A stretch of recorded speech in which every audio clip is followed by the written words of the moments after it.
अनेक विषय या विमानतळाच्या बरोबर पुढच्या काळात नवीन काही सेवा देण्याचा विचार आपण करतोय। एक FTO सुद्धा कोल्हापूर विमानतळामध्ये स्थापन करण्यात येणार आहे आणि त्याच्यामध्ये मग खूप मोठ्या प्रमाणामध्ये जसं अमरावतीला आता एक मोठं FTO सुरू झालं, कोल्हापूरमध्ये सुद्धा खरं तर पश्चिम महाराष्ट्रातलं एक प्रमुख केंद्र आहे कोल्हापूर।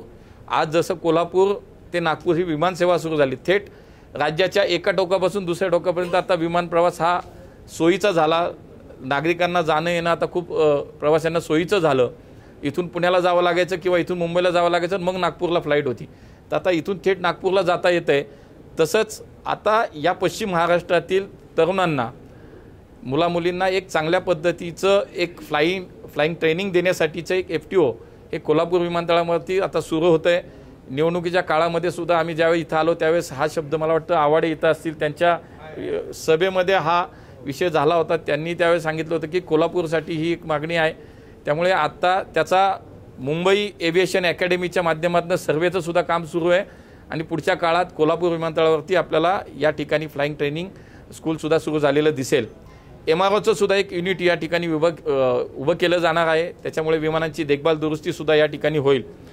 कार्गो सेटअप आत्ताही काही व्यापारी या ठिकाणी आले, त्यांची मागणी होती, आमचेही लोकप्रतिनिधी सातत्याने याचा विचार करतायत।